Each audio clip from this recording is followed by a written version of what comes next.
Hello बच्चों, तो आज हम पढ़ने वाले हैं नंबर्स और उनके टाइप्स के बारे में। राइट, जिसमें हम बेसिकली पढ़ेंगे प्राइम नंबर और कंपोजिट नंबर। तो नंबर्स की जब हम बात करते हैं तो हमारे पास नंबर्स तो वैसे बहुत सारे टाइप्स के होते हैं, ठीक है। बट अभी आज हम जो बेसिकली फोकस करेंगे वो करेंगे प्राइम नंबर और कंपोजिट नंबर के बारे में। तो सबसे पहला जो हमारा टाइप ऑफ नंबर है वो है प्राइम नंबर, राइट। अब प्राइम नंबर और सेकंड टाइप जो है हमारे पास वो है composite number.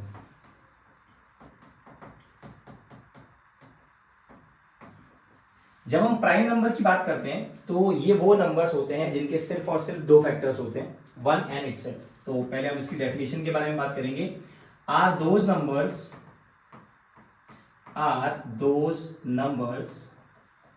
which have only two factors, that is 1 and the number itself, जिसका मतलब ये है कि अगर हम कभी भी किसी प्राइम नंबर, हमें फाइंड आउट करना है कि कोई भी नंबर प्राइम नंबर है या नहीं है, तो उसके लिए हमें सिर्फ ये चेक करना है कि क्या वो जो उसके फैक्टर्स हैं क्या वो 1 उसका फैक्टर है या नहीं है, एंड सेकंड जो नंबर है वो इटसेल्फ वो उसका फैक्टर होगा या नहीं होगा।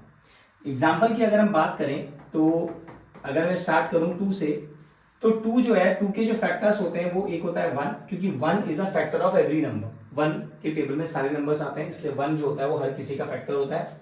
सेकंड, 2 द नंबर इटसेल्फ, 1 और 2 के अलावा इसका कोई भी ऐसा फैक्टर नहीं होता जो इस 2 को डिवाइड कर सके, राइट। या कोई भी, मैं कहूं कि कोई भी ऐसा नंबर नहीं है जिसके टेबल में 2 आता हो एक्सेप्ट 1 एंड 2। तो इसीलिए ये इसके कितने फैक्टर्स हैं, 1 एंड 2। तो दैट मींस ये एक एग्जांपल है किसका, प्राइम नंबर का। वहीं पर अगर हम बात करें 3 की, तो 3 के अगेन 3 का फैक्टर एक 1 होता है एंड अनदर 1 3 एक खुद अपने आप का फैक्टर होगा। अगेन 1 और 3 के अलावा ऐसा कोई नंबर नहीं है जो 3 को डिवाइड करे या जिसके टेबल में 3 आए। तो इसलिए again 3 is also a prime number, ये भी एक क्या होगा, प्राइम नंबर होगा, राइट। ऐसे ही हमारे पास बहुत सारे प्राइम नंबर्स के एग्जांपल्स होते हैं, हमें सिर्फ ये चेक करना है कि उसका सिर्फ 1 और द नंबर इटसेल्फ दोनों फैक्टर्स होने चाहिए, तो वो किस कैटेगरी में आ जाएगा, प्राइम नंबर की कैटेगरी में आ जाएगा, राइट। अब हम उसके बाद बात करेंगे कॉम्पोजिट नंबर्स की। जब हम बात करते हैं कॉम्पोजिट नंबर्स की, राइट, अब कॉम्पोजिट नंबर्स जस्ट अपोजिट होते हैं किसके, प्राइम नंबर्स के। जिसका मतलब है कि प्राइम नंबर्स के मैक्सिमम कितने फैक्टर्स थे, 2 फैक्टर्स थे, जिसमें था 1 एंड इटसेल्फ। कॉम्पोजिट नंबर वो नंबर्स होते हैं जिनके मोर देन 2 फैक्टर्स होते हैं। तो फर्स्ट ऑफ ऑल डेफिनेशन की बात करें तो आर दोज नंबर्स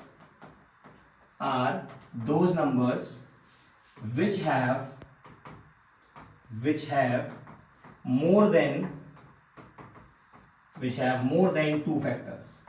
जिस भी नंबर्स के 2 से ज्यादा फैक्टर्स होंगे वो किस कैटेगरी में आएंगे, कॉम्पोजिट नंबर्स की कैटेगरी में आएंगे, right. Are called composite numbers. अब इसमें हम एग्जांपल्स लेते हैं कुछ, ठीक है। तो अगर मैं बात करूं जो हमारा सबसे छोटा, सबसे स्मॉलेस्ट कॉम्पोजिट नंबर होता है वो होता है 4। अब वाइफ ओनली 4, क्योंकि 2 एंड 3 जो होते हैं वो हमारे पास प्राइम नंबर की कैटेगरी में आते हैं। अभी हमने देखा था इससे पहले एग्जांपल में कि 2 और 3 का क्या होता है, ओनली 2 फैक्टर्स होते हैं, एक 1 और एक नंबर इटसेल्फ। इसलिए उसके बाद जो नंबर हमारे पास बचता है वो बचता है 4, राइट। उसके बाद अब कईयों को कंफ्यूजन होगा कि sir why you have not taken 1, आपने 1 एग्जांपल नहीं लिया। अभी 1 में अभी हम डिस्कस करेंगे कि 1 को हम प्राइम नंबर की कैटेगरी में रखेंगे या फिर हम उसको कॉम्पोजिट नंबर की कैटेगरी में रखेंगे। तो अब हम बात करते हैं 4 की। तो 4 के अगर हम फैक्टर्स फाइंड आउट करेंगे तो एक तो हमारा 1 इसका फैक्टर होता है, राइट। 1 जो है वो 4 का फैक्टर होगा।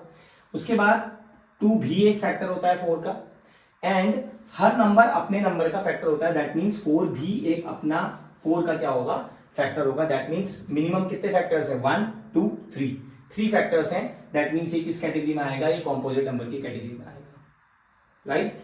देन उसके बाद हम बात करते हैं 6 की। तो 6 के अगर हम फैक्टर्स निकालें, अगेन 1, क्योंकि 1 is a factor of every number. Then ये 2 से भी डिविजिबल होता है, देन ये 3 से भी डिविजिबल होता है एंड ये 6 से भी डिविजिबल होता है। दैट मीन्स इसके कितने फैक्टर्स हैं, 1 2 3 4, 4 फैक्टर्स हैं। तो दैट मीन्स ये एक एग्जाम्पल हो गया किसका, कॉम्पोजिट नंबर्स का। तो आप इजीली फाइंड आउट कर सकते हो कि कौन सा नंबर प्राइम नंबर है और कौन से नंबर्स कॉम्पोजिट नंबर की कैटेगरी में आएंगे, राइट। अब इसके बाद हम डिस्कस करेंगे कि either 1 is a prime number और नॉट, कि हमने 1 का जो एग्जाम्पल है ना हमने वो प्राइम नंबर्स की कैटेगरी में लिया ना हमने कॉम्पोजिट नंबर्स की कैटेगरी में लिया। तो अब हमारे पास जो नेक्स्ट क्वेश्चन आता है वो है कि इज 1 अ प्राइम नंबर और अ कॉम्पोजिट नंबर, कि 1 जो है वो ये प्राइम नंबर की कैटेगरी में आएगा या फिर ये कॉम्पोजिट नंबर की कैटेगरी में आएगा। तो लेट्स से अब देखो हम ऑलरेडी पढ़ चुके हैं कि प्राइम नंबर क्या होते हैं, कॉम्पोजिट नंबर्स क्या होते हैं, तो हम डिस्कस करते हैं। तो अगर मैं 1 के फैक्टर्स निकालूं तो आई थिंक 1 सिर्फ अपने ही टेबल में आता है, राइट। ऐसा कोई नंबर नहीं है जिसके टेबल में 1 आता हो, क्लियर।